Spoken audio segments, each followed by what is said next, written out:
இதுக்கு முன்னால சஹீஹுல் புகாரியினுடைய கடைசி ஹதீஸ் வாசிக்கப்பட்டுச்சு.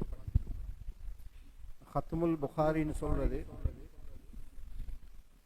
இந்த வருஷம் முழுக்க இந்த மாணவர்கள் சஹீஹுல் புகாரி உஸ்தாதுமார்களால் ஓதி கொடுக்கப்படுறாங்க.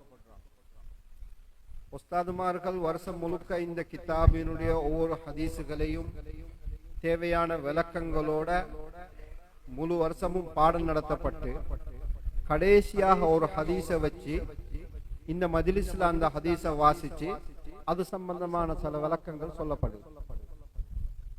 கண்ணியமானவங்களே, ஹதீஸ் சம்பந்தமான விளக்கங்கள் சொல்றதுக்கு முன்னால சுருக்கமா சில விஷயங்களை நான் சொல்லிக் கொள்றேன். சஹீஹுல் புகாரி அஸஹ்ஹுல் குதுபி பஅத கிதாபில்லாஹ், குர்ஆனுக்கு பிறகு உம்மத்துல ஏற்றுக்கொள்ளப்பட்ட ஆதாரபூர்வமான அடுத்த இடத்துல இருக்கக்கூடிய ஒரு நூல் சஹீஹுல் புகாரி. குர்ஆனுக்கு அடுத்த அந்தஸ்தில் இருக்கக்கூடியது தான் சஹீஹுல் புகாரி. இந்த கிதாபை எழுதின இமாம் புகாரி ரஹிமஹுல்லாஹு தஆலா அவங்கள பத்தி ரெண்டு விஷயத்தை நான் சொல்றேன். ஒன்று, இமாம் புகாரி ரஹிமஹுல்லாஹு தஆலா இந்த கிதாபை எழுதினாங்க ரொம்ப பக்குவமாக. அவங்க சொல்றாங்க, இந்த கிதாபில் இருக்கக்கூடிய ஹதீஸுகளை ஒவ்வொரு ஹதீஸுகளையும் நான் குளிச்சு வுது செஞ்சு 2 ரக்காத் தொழுதுட்டு அதற்கு பிறகுதான் அந்த ஹதீஸுகளை நான் இந்த கிதாபுல கொண்டு வந்தேன். ஒவ்வொரு ஹதீஸுக்கும் நான் இப்படித்தான் செஞ்சுக்கிறேன். இதனால இந்த கிதாபை எழுதி முடிக்கிறதுக்கு அவங்களுக்கு சுமார் 16 வருஷங்கள் போயிடுச்சு. இன்னைக்கு நாங்க ஒரு வருஷத்துல இந்த கிதாபை ஓதி முடிச்சிடுறோம். புகாரின்னு சொல்லி லேசாக நாங்க சொல்லிடுறோம். இந்த கிதாபை தயார்படுத்தி இதை எழுதி உம்மத்துக்கு முன்னால இதை ஒப்படைக்கிறதுக்கு இமாம் புகாரி ரஹிமஹுல்லாஹு தஆலா அவங்களுக்கு சுமார் 16 வருஷங்கள் தேவைப்பட்டுச்சு. இரண்டாவது விஷயம், இமாம் புகாரி ரஹிமஹுல்லாஹு தஆலா இவங்க ஒரு பரம்பரை முஸ்லிம் அல்ல. இமாம் புகாரி ரஹிமஹுல்லாஹு தஆலாவுடைய அப்பா, வாப்பாவுடைய வாப்பா, அவங்களுடைய வாப்பா, இந்த தலைமுறையில வரக்கூடிய ஒரு அப்பா நெருப்பு வணங்கியாக இருந்தவங்க. அவங்க பின்னால இஸ்லாத்தை ஏற்றத்துக்கு பிறகு அந்த பரம்பரையில வந்தவங்க தான் இமாம் புகாரி ரஹிமஹுல்லாஹு தஆலா. இதிலிருந்து நாங்க ஒரு விஷயத்தை நாங்க தெளிவு பெற்றுக் கொள்ளணும். அல்லாஹு சுப்ஹானஹு தஆலாவுக்கு தீனுடைய ஹிதுமத்துக்களை, இல்முடைய ஹிதுமத்துக்களை எடுக்கிறதுக்காக வேண்டி பரம்பரை முஸ்லிமாக இருக்க வேணும், அவர் இப்படிப்பட்டவராக இருக்க வேண்டும் ஒரு கட்டாயம் இல்லை. வைன் ததவல்லவ் யஸ்தப்தில் கௌமன் கைரக்கும் சும்ம லா யகூனு அம்சாலக்கும். அல்லாஹ் குர்ஆனில் தெளிவாக சொல்லி, உங்களுக்கு செய்யலாட்டி நாங்க அதுக்கு வேற ஆட்களை நாங்க ஏற்பாடு செய்வோம். சஹீஹுல் புகாரி மட்டுமல்ல, இன்றைக்கு மதரசாக்கள் ஓதி கொடுக்கப்படக்கூடிய 6 கிரந்தங்கள் இருக்கு. சஹீஹுல் புகாரி, சஹீஹு முஸ்லிம், சுனன் அபி தாவூத், சுனனு திர்மிதி, சுனன் இப்னு மாஜா, சுனன் நசாயி. இந்த கிதாபுகளை எழுதின முசன்னிஃபுகள், ஆசிரியர்கள்ல 6 பேருமே அல்லது அவங்க 5 பேர், ஒருத்தரை தவிர மற்ற 5 பேரும் அரபிகள் அல்ல, இவங்க அஜமிகள். இவ்வளவுக்கும் அல்லாஹ்வுடைய குர்ஆன் இறங்கினது அரபிகள் இடத்துல. நபி அலைஹிஸ்ஸலாத்து வஸ்ஸலாம் அவங்க இந்த குர்ஆன ஹதீஸ மக்களுக்கு முதலாவது போதிச்சது இந்த அரபிகளுக்கு முன்னால. ஆனா உம்மத்துல பெரிய ஹிதுமத், உம்மத்துக்கு பெரிய சேவை நடந்திருக்கிறது. அல்லாஹு தஆலா அதுக்கு அஜமி உலமாக்களை தெரிவு செய்யும். எனவே கண்ணியமானவங்களே, அல்லாஹ் எங்களை கொண்டு ஏதாவது ஒரு ஹிதுமத் அல்லாஹு தஆலா வாங்குறான்னு சொன்னா, இல்முடைய, தாவத்துடைய, ஹதீஸுடைய ஏதாவது ஹிதுமத்துக்கள் அல்லாஹு தஆலா வாங்குறான்னு சொன்னா அது அல்லாஹு தஆலா தந்திக்கக்கூடிய ஒரு பெரிய பாக்கியமாக நாங்க எடுத்துக்கொள்வோம். நான் இமாம் புகாரி ரஹிமஹுல்லாஹு தஆலா அவங்கள பத்தி சொன்னேன். இவங்களோட வாழ்க்கையில் இருந்த பக்குவத்துல ஒரு விஷயத்தை மட்டும் நான் சொல்லி காட்டுறேன். அவங்க சொல்றாங்க, மக்தப்து அஹதன் முந்து அலிம்து அன்னல் கீபத ஹராமுன். இந்த வாழ்க்கையில எப்ப பொய் பேசுறது, கீபத் பேசுறது, புறம் பேசுறது கூடாதுன்றத நான் தெரிஞ்சனோ, அதிலிருந்து ஒரு நாளும் நான் இந்த வாழ்க்கையில நான் புறம் பேசினது கிடையாது. நான் இது எதுக்கு சொல்றேன்னு சொன்னா, இந்த கிதாபுகள் எல்லாம் இந்த மாதிரியான பக்குவமான அல்லாஹுனால தெரிவு செய்யப்பட்ட பெரிய இமாம்கள் உலமாக்கள்னால கோர்வை செய்யப்பட்டு இந்த உம்மத்துக்கு தரப்பட்ட கிதாபுகள் தான் இந்த கிதாபு. இதெல்லாம் அல்லாஹு சுப்ஹானஹு தஆலா தன்னுடைய தீன பாதுகாக்கிறதுக்காக வேண்டி அல்லாஹு தஆலா செஞ்சிருக்கக்கூடிய ஏற்பாடு. இன்னா நஹ்னு நஸ்ஸல்னா ذிக்ர வ இன்னா லஹு லஹாஃபிதூன். குர்ஆன் அல்லாஹு தஆலா பாதுகாக்கிறதாக அல்லாஹு தஆலா வாக்களிச்சார். உலமாக்கள் சொல்லி காட்டுறாங்க, குர்ஆன் அல்லாஹு தஆலா பாதுகாக்கிறதுன்னு சொன்னா அந்த குர்ஆன் சார்ந்த எல்லா விஷயங்களையும், அந்த குர்ஆனுடைய விளக்கங்கள், அந்த குர்ஆனுடைய தஃப்சீர், அந்த குர்ஆனுடைய ஹரக்கத்துக்கள், அந்த குர்ஆனை ஓதக்கூடிய முறைகள், தஜ்வீனுடைய சட்டதிட்டங்கள், இது எல்லாத்தையும் சேர்த்து அல்லாஹு தஆலா பாதுகாக்கிறன்றதுதான் இந்த ஆயத்தில் அல்லாஹு தஆலா சொல்லி. இந்த குர்ஆனுக்கு விளக்கம் தான் ஹதீஸ். அப்ப இந்த இமாம்கள் அல்லாஹு தஆலா தேர்ந்தெடுத்து இந்த ஹதீஸுகள் அவங்க எங்களுக்கு தொகுத்து தந்து அந்த ஹதீஸோட ஈடுபடக்கூடிய ஒரு சந்தர்ப்பத்தை அல்லாஹு தஆலா தந்திக்கிறான்னு சொன்னா, இந்த குர்ஆனை பாதுகாக்கக்கூடிய ஹிதுமத்துக்கள்ல அல்லாஹு தஆலா எங்களை சம்பந்தப்படுத்திக்கிறான். கண்ணியமானவங்களே, இங்க நிறைய பொதுமக்கள் உட்கார்ந்து இருக்கிறீங்க, அதனால நான் அவங்களுக்கும் சேர்த்து சில விஷயங்கள் இங்க சொல்லிக் கொள்றேன். இன்றைக்கு உலகத்துல பெரிய முயற்சி நடக்குது உம்மத்தை இந்த குர்ஆன் ஹதீஸை விட்டு தூரமாக்குறதுக்காக வேண்டி, குர்ஆனை விட்டு தூரமாக்குறதுக்காக வேண்டி, ஹதீஸை விட்டு தூரமாக்குறதுக்காக வேண்டி பல விதத்துல திட்டங்கள் போட்டு பாரிய முயற்சிகள் நடந்து கொண்டிருக்கு. அதுல ஒன்றுதான் என்னன்னா, இந்த ஹதீஸுகளை பத்தி உம்மத்துக்கு நம்பிக்கை இல்லாத தன்மை உருவாக்கக்கூடிய ஒரு பாரிய முயற்சி நடந்து கொண்டிருக்கு. இது ரெண்டு விதமாக நடக்கும். ஒன்று, இந்த ஹதீஸுகள் எல்லாம் எங்களுக்கு சரியாக வந்து சேர்ந்துச்சா இல்லையான்றது எங்களுக்கு தெரியாது, அதனால நாங்க இந்த ஹதீஸுகளை நாங்க எப்படி நம்புறது? இந்த ஹதீஸுகள் எல்லாம் பின்னால நூற்றாண்டு காலங்கள்ல தான் இந்த ஹதீஸுகள் கோர்வை செய்யப்பட்டுச்சு, அதனால இந்த ஹதீஸுகளை எங்களுக்கு உறுதியாக நம்பலாமா என்ற ஒரு பிழையான ஒரு சிந்தனையை போட்டான். கண்ணியமானவங்களே, இப்ப இங்க சனது வாசிச்சாங்க. இப்ப இந்த மாணவன் இந்த ஹதீஸ வாசிக்கும் போது ஹத்தசனா ஹத்தசனா ஹத்தசனான்னு சொல்லி கொண்டிருக்கு. இது இந்த ஹதீஸுகள் எல்லாம் எங்களுக்கு உம்மத்துக்கு பாதுகாப்பாக நம்பகரமான முறையில இது சேர்ந்து இருக்கிறதுன்றதுக்குரிய உத்தரவாதம் தான் இன்னைக்கு அவங்க வாசி காட்டினார். ஹதீஸுடைய துறையில ஈடுபடக்கூடியவங்களுக்கு தெரியும், படிக்கக்கூடிய மாணவர்களுக்கு தெரியும், ஹதீஸுகளுக்கு சனதுன்றது இருக்குது. அல் இஸ்னாது மினத்தீன். ஹதீஸுகளை வாசிக்கும் போது அந்த அறிவிப்பாளர்களுடைய தொடரை வாசிப்பாங்க. இந்த அறிவிப்பாளர்களுடைய தொடரை சொல்லி ஹதரத் ரசூலுல்லாஹி ஸல்லல்லாஹு அலைஹி வஸல்லம் அவங்க இந்த உம்மத்துக்கு சொல்லி காட்டின, செஞ்சு காட்டின அவ்வளோ விஷயங்களையும் எங்களுக்கு ஆதாரபூர்வமான முறையில இந்த உம்மத்துக்கு கொண்டு வந்து சேர்க்கப்பட்டது. அதுதான் ஆதாரபூர்வமான கிதாபு. அதுல முதலாவது இடத்துல நிற்கக்கூடியது சஹீஹுல் புகாரி. ரெண்டாவது ஒரு பாரிய முயற்சி என்ன நடக்குதுன்னா, குர்ஆன் ஹதீஸ் எங்கள்கிட்ட இருக்குது, அதில் இருக்கக்கூடிய விஷயங்கள் பல விஷயங்களை அல்லாஹும் அல்லாஹுடைய ரசூல் ஸல்லல்லாஹு அலைஹி வஸல்லம் அவங்களும் என்ன அர்த்தத்துல இந்த உம்மத்துக்கு சொல்லி காட்டினாங்களோ அந்த அர்த்தங்களை மாத்தி அந்த அர்த்தங்களுக்கு வேறு கருத்துக்கள் கொடுத்து இந்த உம்மத்தை ஹதீஸை விட்டும் தூரமாக்குறதுக்காக வேண்டி முயற்சி செய்யப்பட்டு கொண்டிருக்கு.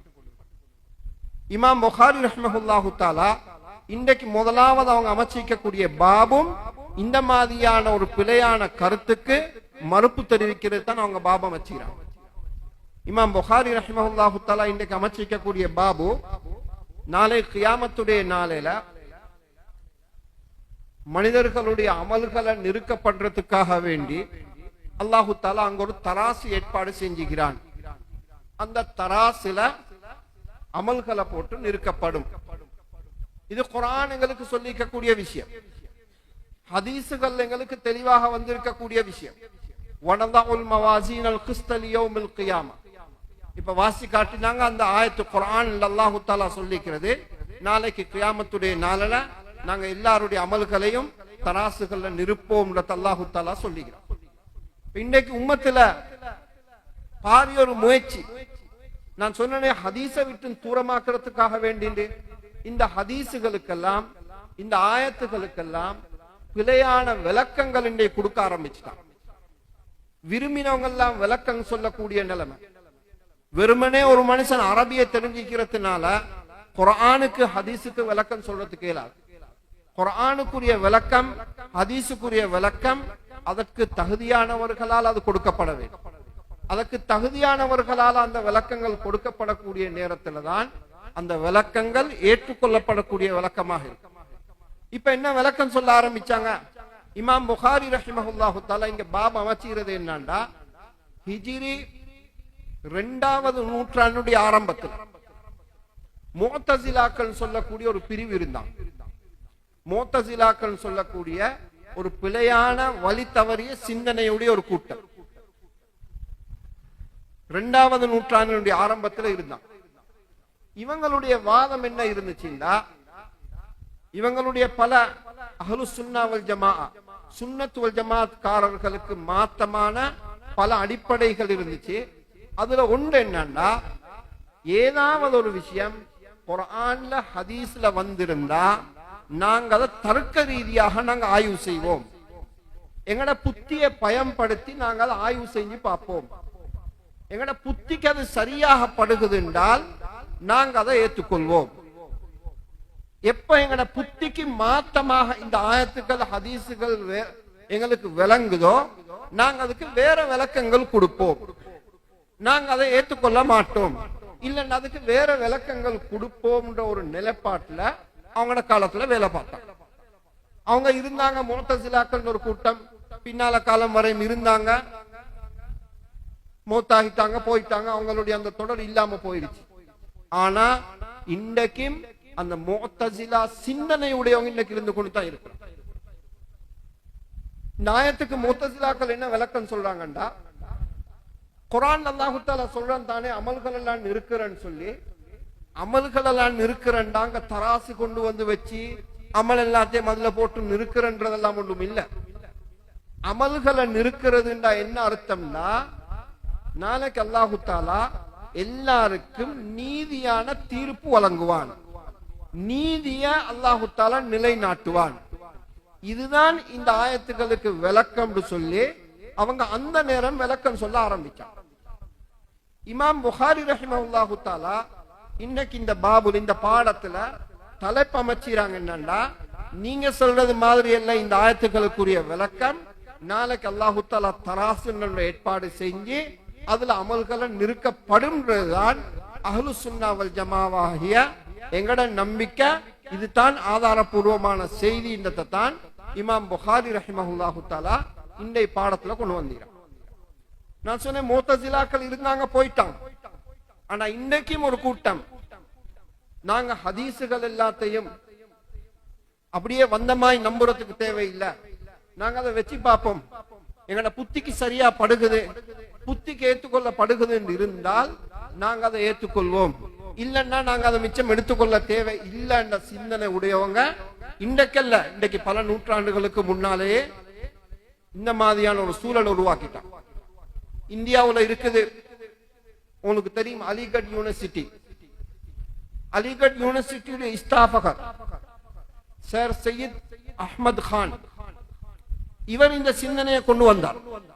இவருடைய வாதம் என்ன இருந்துச்சுன்னா, ஹதீசுகள் எல்லாத்தையும் நாங்க ஏற்றுக்கொள்வோம், ஆனா ஒரு விஷயம் என்னன்னா, ஹதீசுகள்ல எதெல்லாம் எங்கட புத்திக்கு உட்பட்டதாக இருக்குதோ, தர்க்க ரீதியாக நாங்க பார்க்கும் போதோ அது சரியானதாக இருக்குதோ அப்படியான ஹதீசுகளை நாங்க ஏற்றுக்கொள்வோம். எங்கட புத்திக்கு அப்பால் இருக்குதுன்னு சொன்னா அதை நாங்க ஏற்றுக்கொள்ள மாட்டோம். ஒரு நிலைப்பாட்டை அவர் வந்தாரு. இதே மாதிரியான கருத்துடைய பல அறிஞர்கள் அவங்களுடைய காலங்கள்ல பல பெரிய அறிஞர்களாக பார்க்கப்பட்டவங்க அரபு நாடுகள்லையும் தான், இந்தியா பாகிஸ்தான் ஆசிய நாடுகள்லையும் தான். அப்படியான பல அறிஞர்கள் கருத்துக்கள் சொல்லவும் எழுதவும் ஆரம்பிச்சாங்க.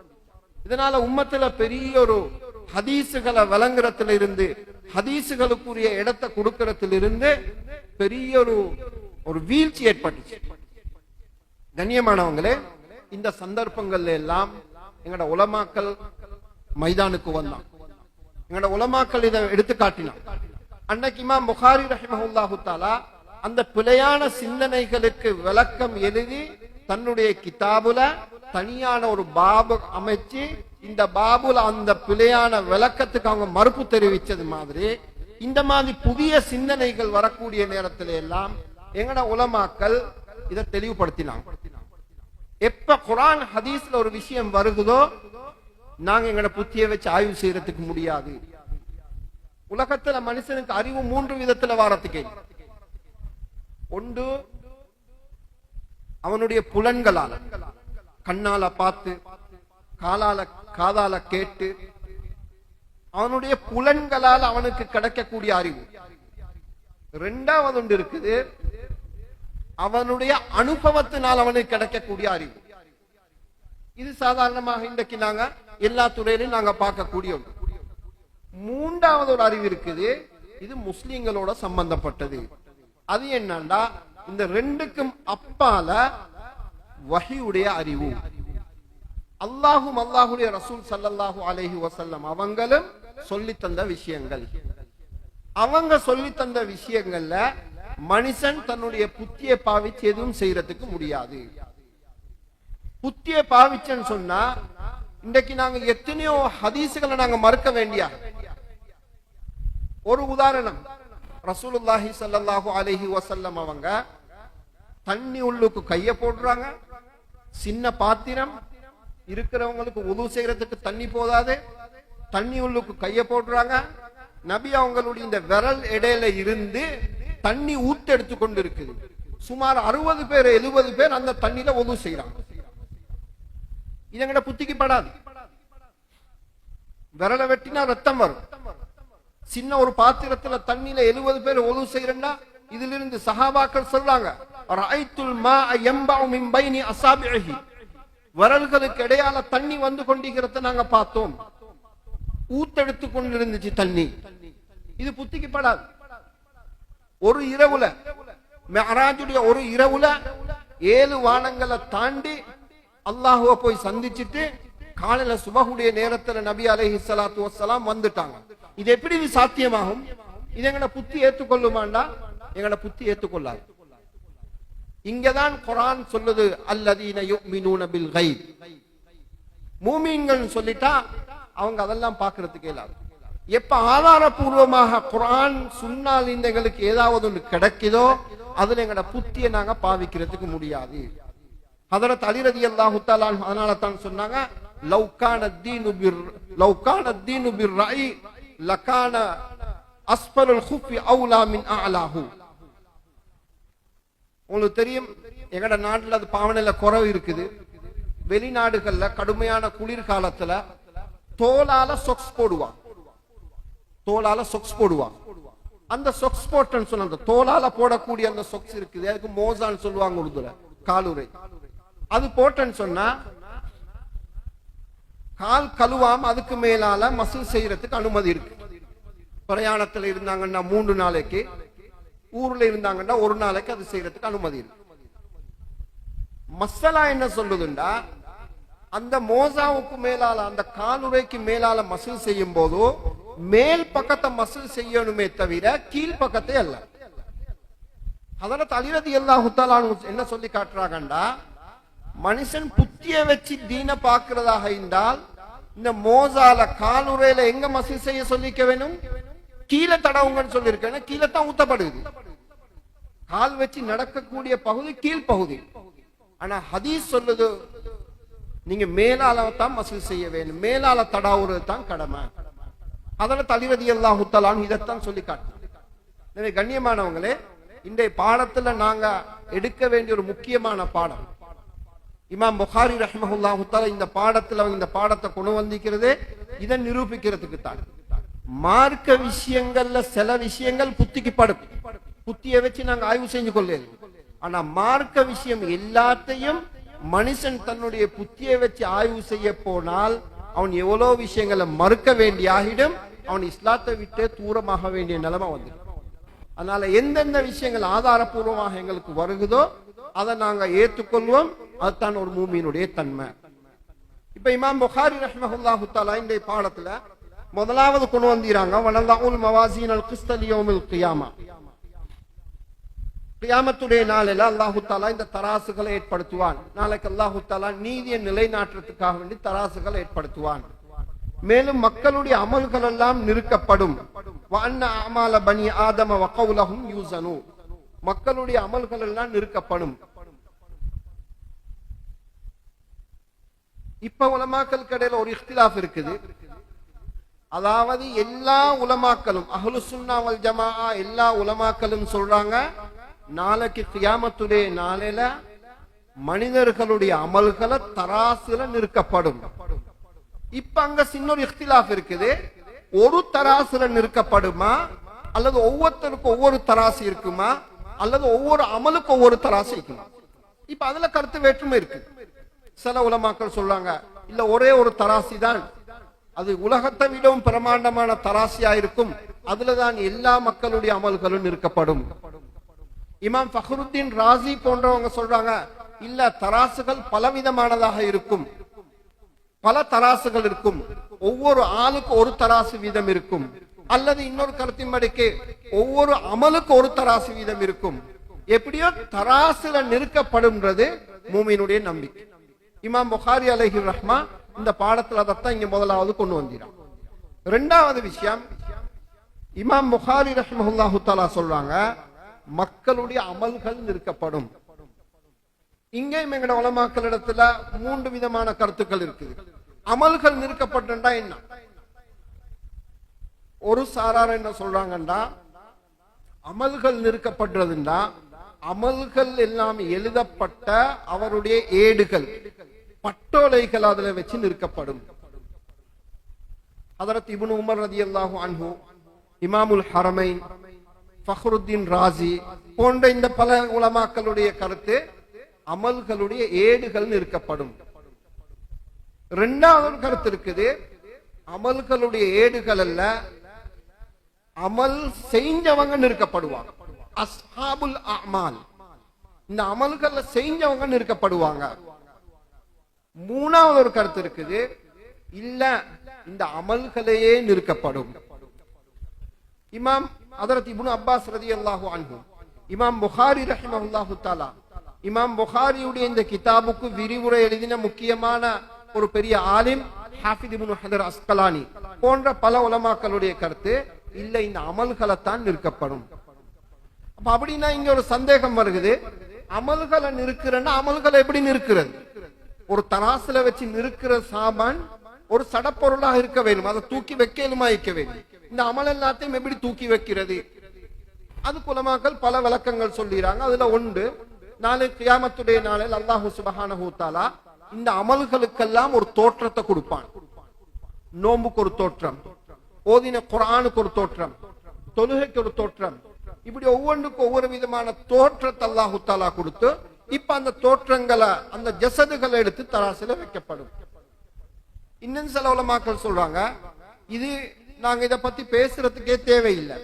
ஏண்டா இது முன்னால் ஒரு காலத்துல இख्तिलाफ இருந்திருக்கலாம். ஆனா இன்றைக்கு விஞ்ஞானம் முன்னேறின இந்த காலத்துல உலகத்தில எத்தனையோ கண்ணுக்கு தெரியாதவைகள், கையால பிடிக்க முடியாதவைகள் நிறுக்கப்பட்டு கொண்டு அளக்கப்பட்டு கொண்டு இருக்கு. சூடு, சூட்டினுடைய அளவு நிறுக்கப்படுது. எவ்வளவு இன்றைக்கு எத்தனை டிகிரி சூடு இருக்கு, காத்தினுடைய வேகம் நிறுக்கப்படுது. இதெல்லாம் கண்ணுக்கு தெரியக்கூடியதுகள் அல்ல. இது மாதிரி அல்லாஹ்வுடைய குதரத்தினால நாளை கியாமத்துடைய நாள அல்லாஹு தஆலா அமல்களை நிற்பான். அதை எப்படி நிற்பான்றது எங்களுக்கு தேவையில்லை.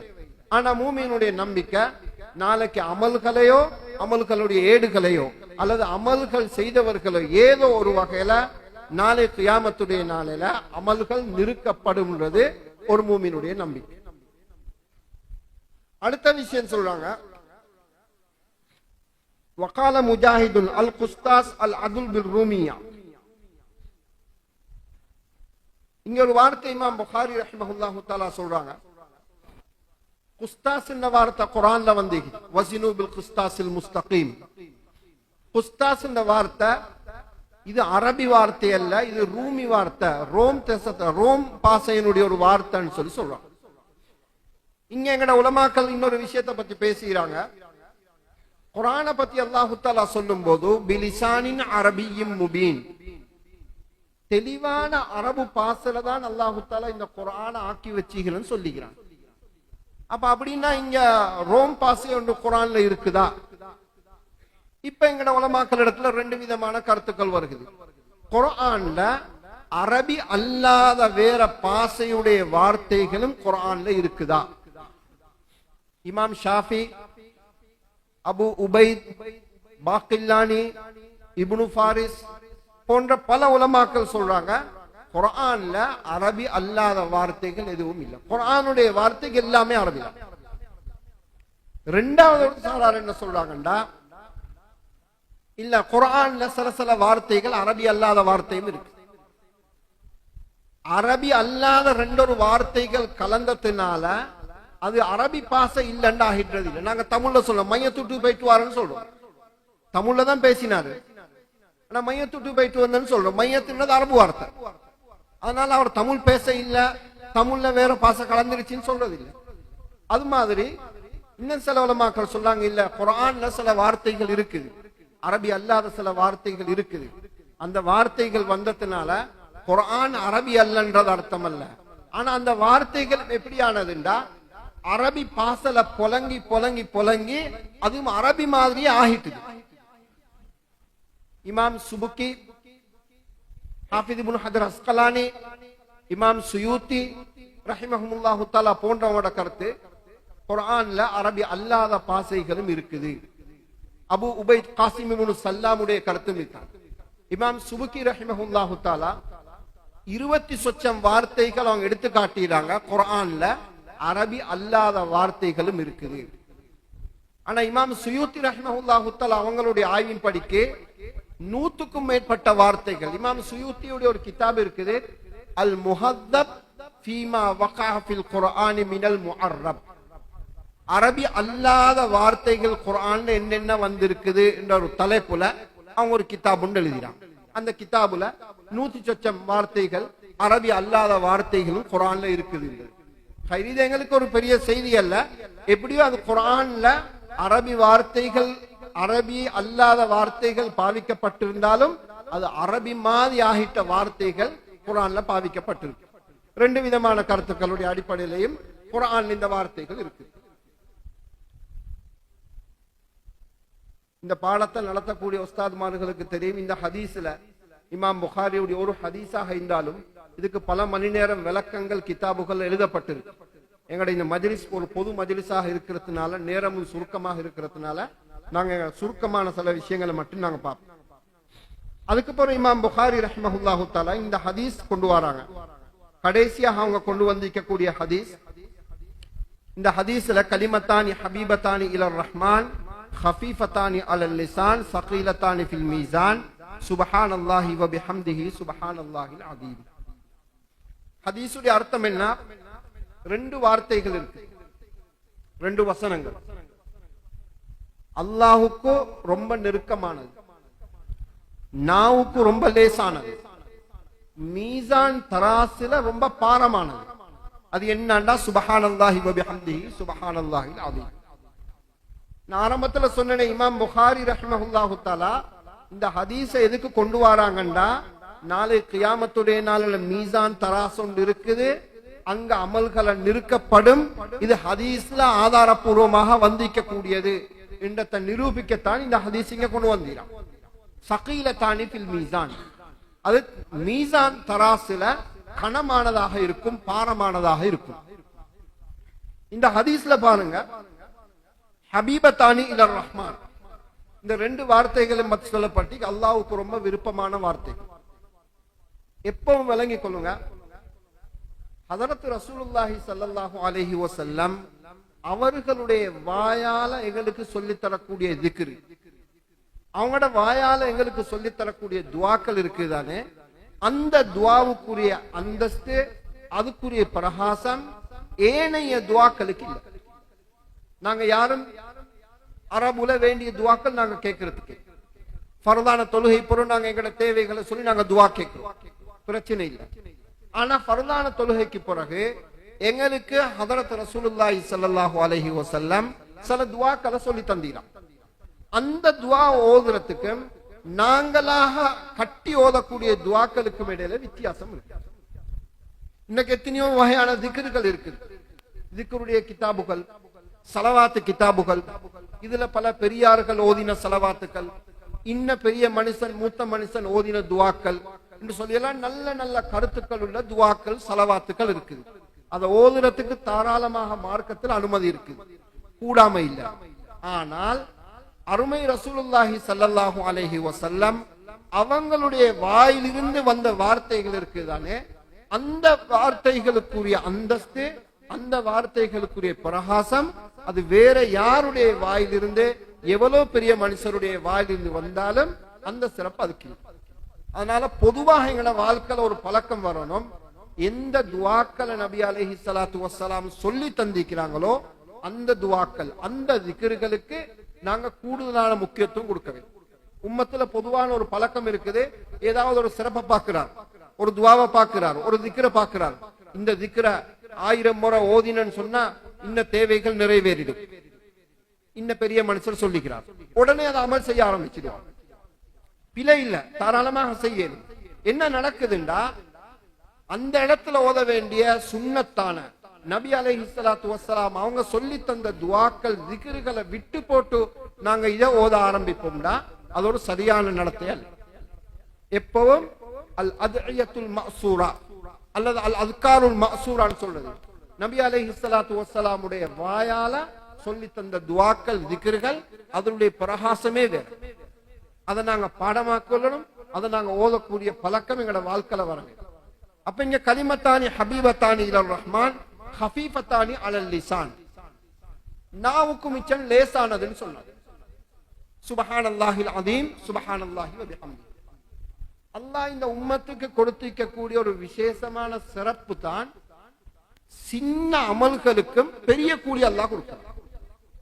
எங்களுக்கு முன்னால இருந்த உம்மத்துகளுக்கு நிறைய கூலி கிடைக்கும், அதுக்கேற்ற மாதிரி அவங்க நிறைய கஷ்டப்பட வேண்டியவங்க, நிறைய சிரமப்பட்டதுக்கு பிறகு அவங்களுக்கு நிறைய கூலி.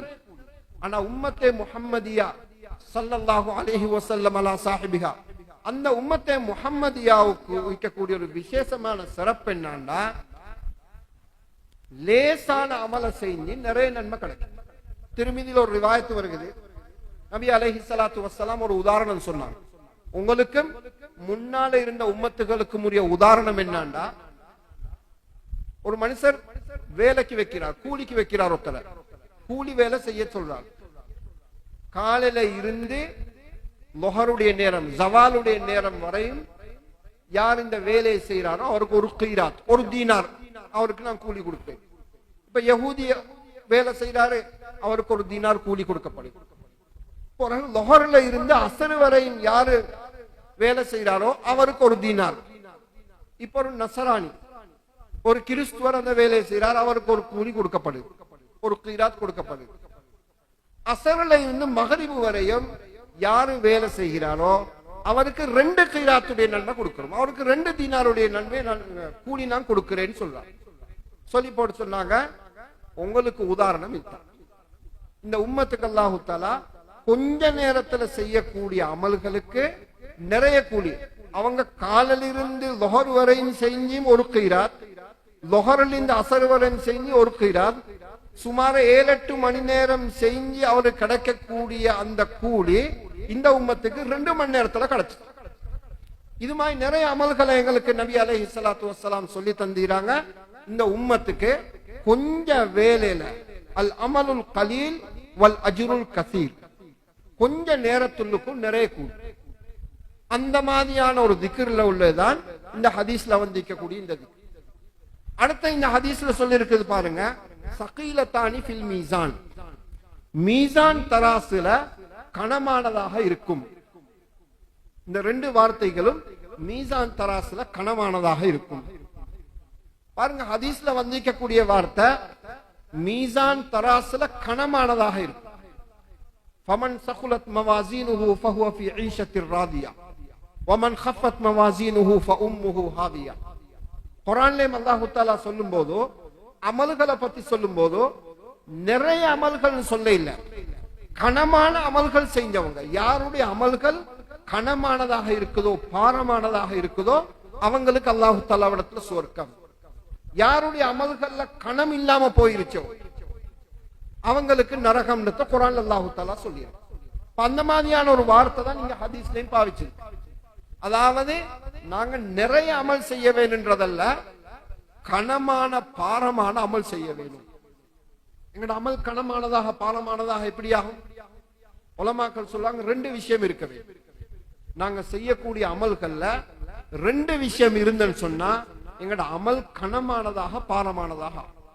ஒன்று இஹ்லாஸ், நாங்க செய்யக்கூடிய அமல மன தூய்மையோட நாங்க செய்ய வேண்டும். திருமிதியில வரக்கூடிய ஒரு ஹதீஸ், சஹாபாக்கள் கேட்டாங்க, நபி அலைஹிஸ்ஸலாத்து வஸ்ஸலாம் சொன்னாங்க, சொல்லி காட்டினாங்க, அல்லாஹ் தஆலா இந்த பூமிகளை படைச்சான், இந்த உலகத்தை படைச்சான், இந்த பூமி ஆட ஆரம்பிச்சு. பூமி ஆட ஆரம்பிச்ச உடனே அல்லாஹ் தஆலா மலைகளை படைச்சு அந்த பூமியை ஸ்திரப்படுத்தினார். பூமி ஆடுறது நின்றுச்சு. சஹாபாக்கள் கேட்டாங்க, யா ரசூலல்லாஹ், இந்த மலைகளை விடவும் கனமான பாரமான ஏதாவது இருக்குதா? சொன்னாங்க, இருக்குது. அதுதான் இரும்பு. கேட்டாங்க, அப்ப இரும்பை விடவும் பாரமான ஏதாவது இருக்குதா? இருக்குது. அதை விடவும் பாரமானது நெருப்பு. நெருப்பை விடவும் பாரமானது என்னமாவது இருக்குதா? உன்னுடைய படைப்புகள்ல பாரமான பெரிய கடினமான படைப்பு ஏதாவது இருக்குதா? இருக்குது. தண்ணி. எங்களுக்கு தெரியும், சுனாமி வந்துச்சு, எவ்வளவு பெரிய பாரம். அல்லாஹ் நெருப்ப அல்லது தண்ணிய விட்டான்னு சொன்னா யாரும் முகம் கொடுக்கலாம். அல்லாஹ் உலகத்துக்கு சோதனைகள் தண்டனைகள் கொடுக்கறதுக்காக வேண்டி நெருப்ப விட்டான்னு சொன்ன. இப்ப நாங்க சமீபத்துல கேள்விப்பட்டோம், அமெரிக்காவில் பத்தின நெருப்பு எவ்வளவு பயங்கரமானது, முழு உலகமும் சேர்ந்து 100 கொள்ளையெல்லாம் போயிடுச்சு. சுனாமி நாங்க கண்கூடாக பார்த்தோம். தண்ணி எவ்வளவு பயங்கரமானது, பாரமானது. கேட்டாங்க சஹாபாக்கள், யா ரசூலல்லாஹ், இதை விடவும் பாரமான ஏதாவது இருக்குதா? சொன்னாங்க, இருக்குது. சதகத்துன் தஸத்தகர் ரஜுலு பியமீனிஹி ஃபஅஹ்ஃபாஹா அன் ஷிமாலிஹி. ஒரு மனுஷன் செய்யக்கூடிய சதக்கா இருக்குதானே, அந்த சதக்கா செய்கிறான், எவ்வளவு பக்குவமாக இஹ்லாஸோட மன தூய்மையோட செய்கிறான்னா அவனுடைய வலது கையால கொடுக்கிறது அவனுடைய இடது கைக்கு கூட தெரியாது. அந்த அளவுக்கு இஹ்லாஸோட ஒரு மனுஷன் செய்யக்கூடிய சதக்கா இருக்குதானே, இந்த உலகத்தில் இருக்கக்கூடிய இந்த பிரமாண்டமான இந்த படைப்புகள், மலை, நெருப்பு, இரும்பு, தண்ணி, இது எல்லாத்த விடவும் பாரமான ஒன்று சொல்லி சொன்னாங்க. அப்ப இது இஹ்லாஸுக்கு இருக்கக்கூடிய சிறப்பு. எங்கட அமல்கள் அல்லாஹ்வுடைய தராசில கனமானதாக ஆக வேண்டும் சொன்னா எங்கட அமல்கள் இஹ்லாஸ் எந்த அளவுக்கு இருக்குதோ அந்த அளவுக்கு எங்கட அமல்கள் எங்கட தராசில கனமானதாக. இரண்டாவது விஷயம் இத்திபாஉ சுன்னா. அமல் மனுஷன் விரும்பினமாய் செய்யறதுக்கு, ஒரு மனுஷன் அமல் விரும்பின மாதிரி செய்யறதுக்கு எத்தனையோ விதமான அமல்கள் அவன் விரும்பினமாய் செய்ய விட்டு இருக்கு. ஆனா எந்த இடத்துல எதை நபி அலைஹிஸ்ஸலாத்து வஸ்ஸலாம் செஞ்சு காட்டுறாங்களோ சொல்லி காட்டுறாங்களோ அதை செய்யறது அல்லாஹு தஆலா இடத்துல ரொம்ப விருப்பமானது. சுஜூதுக்கு போறோம், தொழுகல, நாங்க தொழுகல சுஜூதுல இருக்கும் போது யாராவது குர்ஆன் ஓதிட்டால் சுஜூதுக்கு போய்த்து குல் ஹுவல்லாஹு அஹத் அல்லாஹு ஸமத் என்றார், அவருடைய தொழுகை கூடாம போகாது, அவருடைய தொழுகை கூடும். ஆனா அது குர்ஆன், அல்லாஹ்வுடைய வார்த்தை. ஆனா ரசூலுல்லாஹி ஸல்லல்லாஹு அலைஹி வஸல்லம் சொல்லி தந்த துஆ இருக்குது, சுப்ஹான ரப்பியல் அஅலா வ பிஹம்திஹி. இத ஓதினா அவர் அங்க குர்ஆன் ஓதுறதை விடவும் அவருக்கு சிறப்பு கூட. ரெண்டும் அமல் தான். ஆனா ஒன்று நபி அலைஹிஸ்ஸலாத்து வஸ்ஸலாம் காட்டி தந்த அமல், இன்னொன்று இவராக நினைச்சு செய்யக்கூடிய அமல். அப்ப எப்ப எங்கட அமல் நபி அலைஹிஸ்ஸலாத்து வஸ்ஸலாம் காட்டி தந்ததுக்கு தோதுவாக பொருத்தமானதாக இருக்குதோ எங்கட அமல் மீசான் தராசுல இன்னும் கனமானதாக ஆகும். அப்படியான ஒரு திக்ரத்தான் நீங்க சொல்லி தந்தாங்க. சுபஹானல்லாஹி வ பிஹம்திஹி சுபஹானல்லாஹில் அஸீம். இந்த திக்ர் இருக்கு தானே, இந்த ஹதீஸ்ல இன்னைக்கு புகாரியுடைய பாடத்துல கடைசியாக இந்த ஹதீஸை கொண்டு வந்தீராங்க. இது நாங்க ஒவ்வொரு நாளும் அன்றாடம் எங்கட வாழ்க்கையில அமல் செய்யக்கூடிய ஒரு திக்ர். என்ன தேவைண்டா, இதனுடைய மகத்துவத்தை நாங்க மனசுல எடுத்து நாங்க செய்ய வேண்டியிருக்கு. தொழுகை போறோம், சுபஹானல்லாஹ் ஓதுறோம், அல்ஹம்துலில்லாஹ் ஓதுறோம், அல்லாஹு அக்பர் ஓதுறோம் 33 தடவை.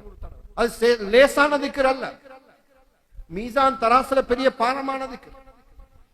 எப்ப நாங்க தஸ்பீகையும் தஹ்மீதையும் சேர்க்கிறோமோ அதுக்கு ஒரு தனியான ஒரு அந்தஸ்து.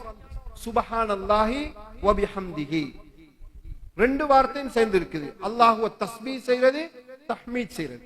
இந்த ரெண்டு வார்த்தையும் ஒரு திக்ர்ல சேர்ந்தன்னு சொன்னா அதனுடைய பலம், அது கணம் இன்னும் கூடுதலானதாக. அப்ப நாங்க ஒவ்வொரு நாளும் இன்னைக்கு தொழுகையில நாங்க ஓதுறோம் சுபஹான ரப்பியல் அஸீம், சுபஹான ரப்பியல் ஆலா, ருக்கூல சுஜூதுல நாங்க ஓதுறோம். நாங்க அங்க ஓதுறது லேசான ஒரு திக்ர் அல்ல, ரொம்ப அல்லாஹு தஆலாவுக்கு விருப்பமான ஒரு திக்ரை நாங்க ஓதுறோம். எங்களுக்கே தெரியாது நாங்க ஓதக்கூடிய திக்ரு அல்லாஹு தஆலாவுக்கு எவ்வளவு கனமானது, எவ்வளவு அந்தஸ்துடையது. கண்ணியமானவங்களே, இந்த மஜ்லிஸ்கள்ல உட்கார்ந்து நாங்க இதைத்தான் எடுத்துக்கொள்ள வேண்டும். கடைசியாக ஒரு விஷயத்தை ஞாபகப்படுத்திக் கொள்றேன். நாங்க தொழுகையில நாங்க இந்த திக்ர் செய்யறோம். ருக்கூல சுபஹான ரப்பியல் அஸீம் நாங்க ஓதுறோம், சுஜூதுல சுபஹான ரப்பியல் ஆலான்னு ஓதுறோம். அதிகமான ஹதீஸுகள்ல இந்த வார்த்தை இப்படித்தான் வந்திருக்கு. ஆனா அதே நேரத்தில் எங்கட கிதாபுகள்ல, ஃபிக்ஹுடைய கிதாபுகள்ல சுபஹான ரப்பியல் அஸீம் வ பிஹம்திஹி, சுபஹான ரப்பியல் ஆலா வ பிஹம்திஹி இந்த வார்த்தையும் சேர்த்து வந்திருக்கு. அப்ப இதுல சில அறகுறையான ஆய்வாளர்கள் அல்லது தெளிவு இல்லாத சிலவங்க என்ன சொல்றாங்கடா, சஹீஹான ஹதீஸ்ல எல்லாம் வபிஹம்திஹி வந்தில்ல, சுபஹான ரப்பியல் அஸீம் மட்டும்தான் வந்திருக்குது, சுபஹான ரப்பியல் ஆலா மட்டும்தான் வந்திருக்குதுன்னு சொல்றாங்க. ஆனா உண்மை அப்படி அல்ல. அபூதாவுதுடைய ரிவாயத்துல, தபரானி, தாரகுத்னியுடைய ரிவாயத்துக்கள் எல்லாம் வேற வேற பல தரீக்குகள்ல இது ஆதாரபூர்வமாக வந்திருக்குது. அந்த ரிவாயத்துக்கள் எல்லாத்தையும் ஆய்வு செஞ்ச உலமாக்கள் சொல்றாங்க, சுபஹான ரப்பியல் அஸீம் வ பிஹம்திஹி பூர்த்தியான திக்ரு எங்களுக்கு தொழுகல ஆதாரபூர்வமானது. அதே மாதிரி சுஜூதுலையும் சுபஹான ரப்பியல் ஆலா வ பிஹம்திஹி என்று பூர்த்தியாக ஓதுறது அது ஆதாரபூர்வமான திக்ரு. எனவே கண்ணியமானவங்களே, இந்த ஹதீஸ்ல இன்றைக்கு எங்களுக்கு சொல்லப்பட்டிருக்க கூடியது ஒரு பிரதானமான, நாங்க ஒவ்வொரு நாளும் தொழுகல அன்றாடம் நாங்க ஓதக்கூடிய ஒரு திக்ருடைய சிறப்பு தான் எங்களுக்கு சொல்லப்பட்டது. எனவே அல்லாஹ் சுப்ஹானஹு வ தஆலா இந்த மாதிரியான மஜ்லிஸ்களை நாங்க உட்கார்ந்தா வெறுமனே நாங்க பயான் கேட்டு பரக்கத்துக்காக உட்கார்ந்துட்டு போறது இல்லாம ஏதாவது 4 விஷயங்களை நாங்க இங்கிருந்து எடுத்துக்கொண்டு போகும். எங்களோட வாழ்க்கையில நாங்க அமல் செய்யும். இதுவரைக்கும் இந்த திக்ரை அமல் செய்யக்கூடிய பாக்கியம் எனக்கு இல்லையா, நாங்க நியத்து வச்சுக்கொள்ளணும், உறுதி கொள்ளணும். அடே வாய்க்கு இவ்வளவு லேசான வார்த்தை, விசேஷமாக ரமலானுடைய காலம் வருகிறது, வாய்க்கு இவ்வளவு லேசான வார்த்தைக்கு அல்லாஹ்விடத்துல எவ்வளவு அந்தஸ்து இருக்குதா. இன்றிலிருந்து நான் ஒரு நாளைக்கு 100 முறை, ஒரு நாளைக்கு 200 முறை, அல்லது இந்த வீட்டிலிருந்து நான் கடைக்கு போற நேரத்துல, கடைக்கு போகக்கூடிய நேரத்துல இந்த திக்ரை நான் செஞ்சு கொண்டு போவேன் சொல்லி ஒரு உறுதியோட நாங்க போவோம்னு சொன்னா அது எங்களோட வாழ்க்கையில ஒரு பிரயோசனமானதாக ஆகும். இன்னைக்கு எங்களோட பாடத்துல, இன்னைக்கு எங்களோட இந்த மஜ்லிஸ்ல இருந்து நாங்க எடுத்த பிரயோசனமாகவும் ஆகும். இப்போ ஒருக்கைக்கு எல்லாரும் இந்த வார்த்தையை ஒரு 3 முறை சொல்லிக் கொள்ளுங்க. சுபஹானல்லாஹி வ பிஹம்திஹி சுபஹானல்லாஹில் அஸீம், சுபஹானல்லாஹி வ பிஹம்திஹி சுபஹானல்லாஹில் அஸீம், சுபஹானல்லாஹி வ பிஹம்திஹி சுபஹானல்லாஹில் அஸீம். இந்த ஹதீஸோட சம்பந்தப்பட்ட நிறைய விளக்கங்கள் இருக்குது. அதுகளை பேசக்கூடிய சந்தர்ப்பம் அல்ல, இது சபையும் அல்ல. உலமாக்கள், மாணவர்கள், பாடங்கள், உஸ்தாத்மார்கள் அதில் பேசி இருப்பாங்க. இன்ஷா அல்லாஹ் எங்களுக்கும் பொதுமக்களாக எங்களுக்கும் இந்த மாதிரியான சந்தர்ப்பங்கள்ல கிடைக்கக்கூடிய விளக்கங்களை கொண்டு நாங்க அமல் செய்யறதுக்கு நாங்க நியத்து வச்சுக்கொள்ளணும். அல்லாஹ்